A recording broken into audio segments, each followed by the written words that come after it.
Friends, आज इस video को लेकर मैं आपके सामने हाजिर हूँ। रसायन शास्त्र विषय पर नहीं, केमिस्ट्री सब्जेक्ट पे नहीं, पर्सनैलिटी का एक पार्ट है। जी हाँ, जिसको मैं आत्मविश्वास कहूँगा और सभी आत्मविश्वास ही कहते हैं। यदि आपकी पर्सनैलिटी के अनेक पार्ट हैं तो उन अनेक में से जो मुख्य भूमिका निर्वाह करता है वो है सेल्फ कॉन्फिडेंस, आत्मविश्वास। या मैं ये कह दूं, सफलता का मूल मंत्र ही आत्मविश्वास है, या आत्मविश्वास सफलता का मूल मंत्र है। आत्मविश्वास सफलता का मूल मंत्र है। Self confidence is the key to success. हर व्यक्ति पर लागू होता है, हर उम्र के व्यक्ति पर लागू होता है। 5 साल के बच्चे को छोड़ दीजिए आप, 5 साल तक का बच्चा अबोध होता है। ये अलग बात है कि आजकल हम प्राइमरी केजी, लोअर केजी, अपर केजी नाम पे बच्चे को स्कूल में एडमिट करवाते हैं, लेकिन 5 साल तक का बच्चा अबोध होता है। 5 साल तक जैसे जैसे आगे बढ़ता है वैसे वैसे शिक्षा के क्षेत्र में हो या जीवन के अन्य क्षेत्र में हो, आत्मविश्वास विद्यार्थी को शिक्षा में निपुण बनाता है। आत्मविश्वास किसी भी विद्यार्थी को अपने जीवन के अन्य क्षेत्रों में निपुणता प्रदान करता है। शिक्षा के क्षेत्र की बात करें, यदि आत्मविश्वास नहीं है तब विद्यार्थी सब कुछ ज्ञान प्राप्त करके भी परीक्षा में आत्मविश्वास की कमी के कारण संपूर्ण ज्ञान प्राप्त करके भी, मैं कह रहा हूं, नंबर लाने में असमर्थ रहेगा। लेकिन यदि आत्मविश्वास है तो जितना उसने पढ़ा है वो उसको सही ढंग से एक्सप्रेस करेगा। अब मैं थोड़ा और आगे बढ़ता हूं। जैसे जैसे आप जीवन में आगे बढ़ते हैं कई कठिनाइयों का भी सामना करना पड़ता है। हम जो चाहते हैं वो होता नहीं है कई बार। मैन प्रपोजेस, गॉड डिस्पोजेस, बहुत पुरानी कहावत है। आप चाह रहे हैं मेडिकल इंजीनियरिंग में जाना, आपका एडमिशन नहीं हो पाया। आप बीएससी कर रहे हैं, एमएससी कर रहे हैं। कई बार ऐसा होता है जिस सब्जेक्ट में आप एमएससी करना चाह रहे हैं, परिस्थितियोंवश आप उस विषय में एमएससी नहीं कर पाते। एक बहुत बड़ा संकट होता है जीवन का, यह मैं आपसे कह रहा हूं। एक बहुत बड़ा संकट होता है जब आप अपने मन के चयनित विषय में उच्च डिग्री प्राप्त नहीं कर सकते, जब आप अपने मन के विषय में उच्च शिक्षा प्राप्त नहीं कर सकते। यह बहुत बड़ा संकट होता है जिंदगी का। लेकिन इस संकट से उभरने की भी एक ही की होती है, एक ही चाबी होती है, आत्मविश्वास। अब मैं और आगे बढ़ूंगा। जब हम बिजनेस में आते हैं, सर्विस में आते हैं, एक उदाहरण से आपके सामने पेश करना चाहूंगा। क्या कारण है इलॉन मस्क दुनिया का, यदि मैं प्रथम 3 में कहूं, क्योंकि ब्लूमबर्ग इंडेक्स रोज ऊपर नीचे होती रहती है, प्रथम 3 या 4 यदि मैं रिचेस्ट पर्सन वर्ल्ड के देखूं, उसमें इलॉन मस्क का नाम आपको मिलेगा। एक कॉन्फिडेंस बचपन से, विद्यार्थी जीवन से, कि मैं अलग अलग क्षेत्रों में नई नई इंडस्ट्री स्थापित करके बहुत कुछ कर सकता हूं। एक सफल व्यवसाय का सबसे बड़ा मंत्र ही आत्मविश्वास है। यदि हम नौकरी के क्षेत्र में जाएं, यदि आप किसी प्रतियोगी परीक्षा में बैठ रहे हैं, आपको सफलता नहीं मिली, आपने अपार मेहनत की है, अपार ज्ञान आपके पास है, लेकिन परिस्थितियोंवश आप सफल नहीं हो पाए। यदि आपके पास आत्मविश्वास नहीं है, आप बहुत जल्दी डगमगा जाएंगे और अपने रास्ते से भटक जाएंगे। यदि आपके पास आत्मविश्वास है, आप कहेंगे नहीं, मैं दूसरे चांस में, तीसरे चांस में आईएएस को क्रैक करके ही रहूंगा। कुछ भी हो, मैं आईएएस बन के रहूंगा, आईएएस नहीं तो आईपीएस, आईपीएस नहीं तो आईआरएस बन के रहूंगा। एक दृढ़ निश्चय और उसके साथ आत्मविश्वास सफलता का सबसे बड़ा मूल मंत्र है। अब मैं आऊंगा शिक्षण व्यवसाय पे, जो मैं बात कहना चाह रहा हूं। शिक्षण व्यवसाय पूरी तरह आत्मविश्वास पे निर्भर करता है। आप में कितना कॉन्फिडेंस है, आप किस कॉन्फिडेंस से विद्यार्थियों का सामना कर सकते हैं। ये एक अलग बात है। हम प्राइमरी स्कूल में टीचर हैं, सेकेंडरी में हैं, हायर सेकेंडरी में हैं, कॉलेज एजुकेशन में हैं, यूनिवर्सिटी में हैं।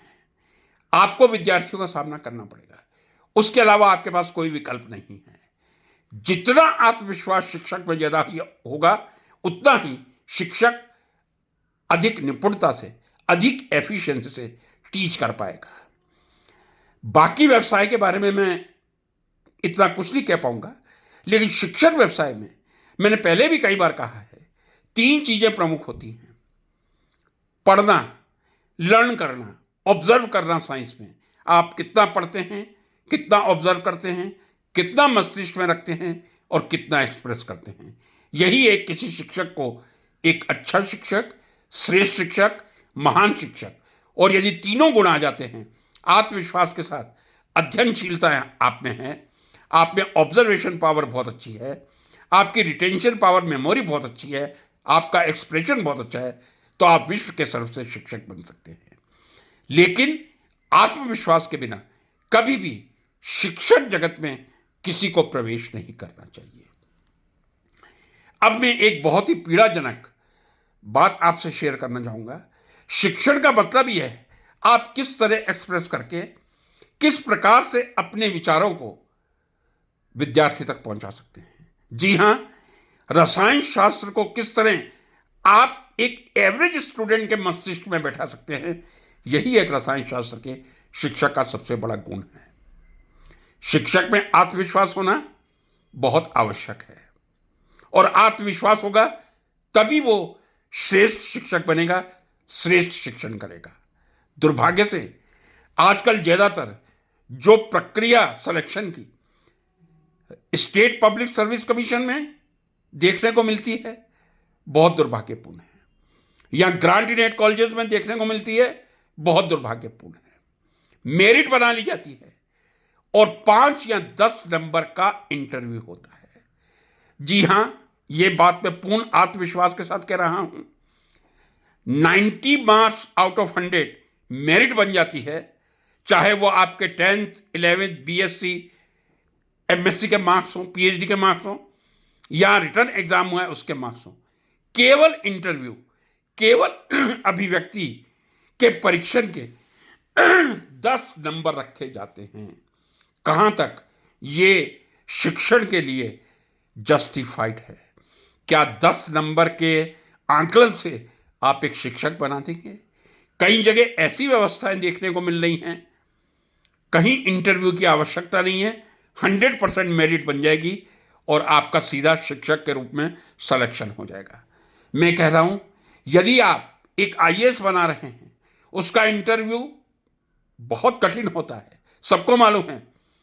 यदि आप उसमें इंटरव्यू नहीं लेंगे, मैं ये नहीं कह रहा कि इस बात को पूरी तरह सत्य समझ लिया जाए, एक काल्पनिक बता रहा हूं, चलेगा।